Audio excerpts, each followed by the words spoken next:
and they exaggerate, and so they start describing our time or this time with the time of Jahiliyyah. So some of them say the Jahiliyyah of the 20th century, the 20th century Jahiliyyah. And this expression is erroneous, and it is a false statement. Just like Shaykhul Islam Ibn Taymiyyah rahimah-ullah has indicated this in his book Iqtida'u al-Mustaqim, that he's indicated that the likes of this statement, when you say the contemporary Jahiliyyah or the recent Jahiliyyah or whatever, all of this is a mistake and falsehood. So then moving on, the Shaykh says that the Messenger said, أربع في أمتي من أمر الجاهلية أربع في أمتي من أمر الجاهلية. There are four things in my ummah which are from the affairs of Jahiliyyah. Then this proves that there will be certain things which are from the affairs of Jahiliyyah that will remain amongst the people, and it would even be found amongst some of the believers who are truthful believers. These characteristics would still remain and be found either in individuals or groups of individuals.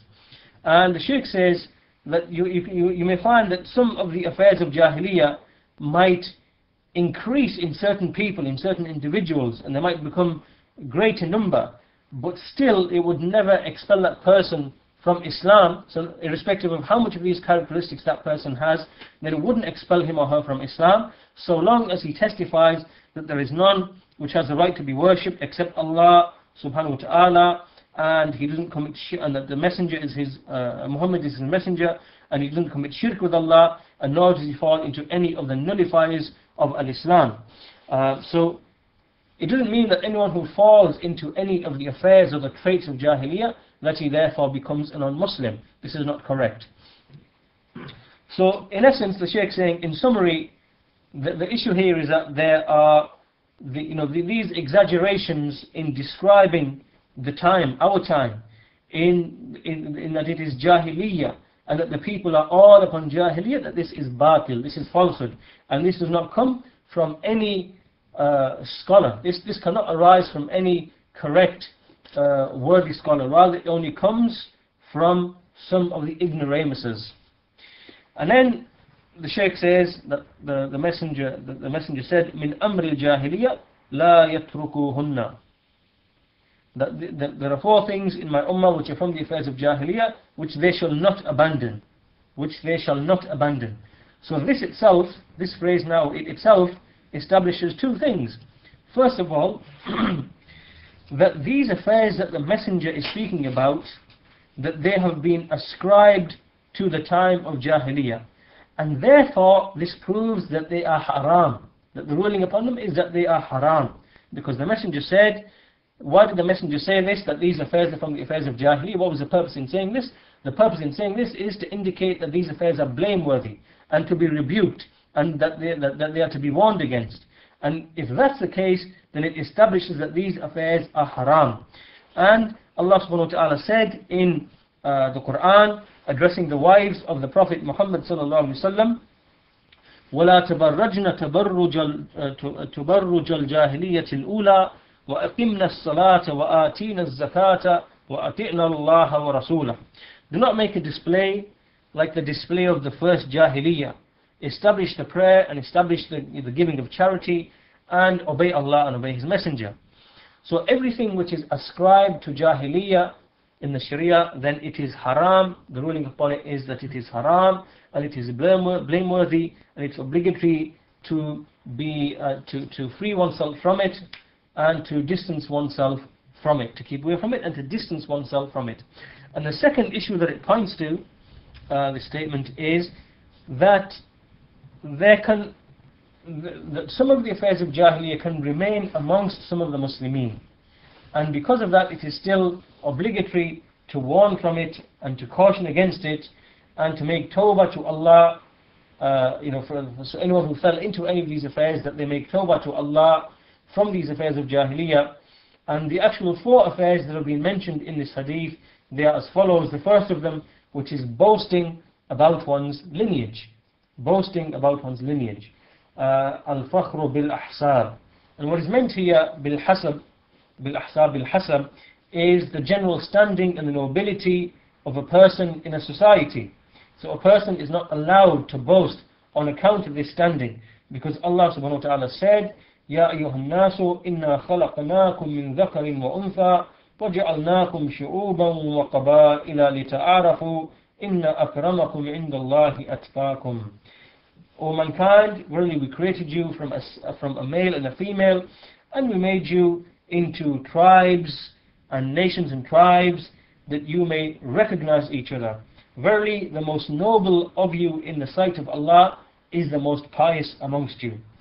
So al-Karam, nobility in the sight of Allah, is by way of taqwa, by way of piety, not by a person standing and nobility.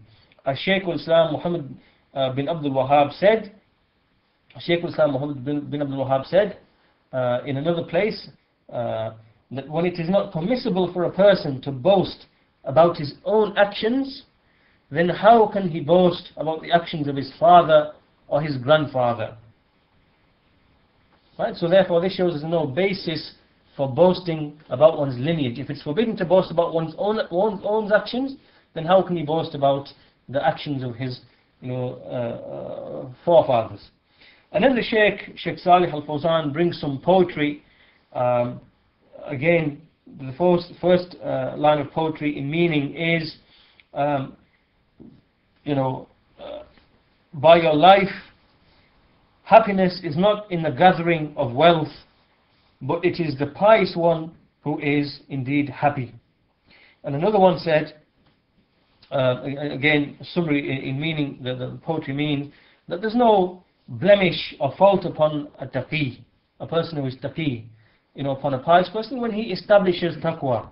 There's no blemish upon such a person, irrespective of any other characteristics. So this is the first of the affairs, boasting about one's lineage. The second affair of the characteristics of Jahiliyyah is at-ta'an fil ansab, which is to revile the genealogy, which is to revile the lineages of other people's lineage. Why would someone want to do this? Because maybe someone wants to boast about himself and raise himself and glorify himself and his own lineage by putting down the lineage of other people. So the Shaykh says that this is unlawful, and this is unlawful. The third issue that was mentioned, al-istisqa'u bil-anwa, seeking rain by way of the stars, and this is the point of evidence in this hadith. This is the part of the hadith that relates to the subject of this chapter heading. So the third affair from Jahiliyyah is to seek rain by way of the stars. And what does al-istisqa mean? Al-istisqa, this word, it's in a verbal form, which means the seeking of rain or the seeking of water. As Allah subhanahu wa ta'ala says, وَإِذِ اسْتَسْقَى مُوسَى لِقَوْمِهِ فَقُلْنَا اضْرِبْ بِعَصَاكَ الْحَجَرَ. When Musa sought rain for his people, so he said to him, strike the rock with your staff. So وَإِذِ اسْتَسْقَى, when Musa sought water, then again the word used, istasqa, meaning that he sought water from Allah subhanahu wa ta'ala. So here, when we say al-istisqa'u bin nujum, seeking water by way of seeking rain by way of the stars, it doesn't mean seeking rain from the stars. It doesn't mean, for example, a person call upon the stars and say, give us rain. This is not what is intended here by al-istisqa. This is not what is intended. What is intended is that the people ascribe the descent of the rain to the stars.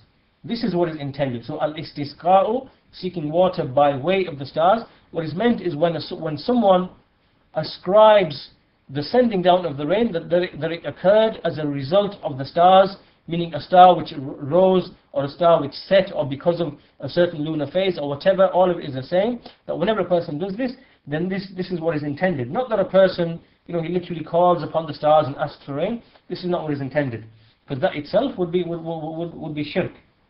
But what is meant here is just merely ascribing in one's words the descent of the rain to these stars or constellations or to the lunar phases. So as has already preceded, the scholars have already explained and clarified that anyone who believes that the stars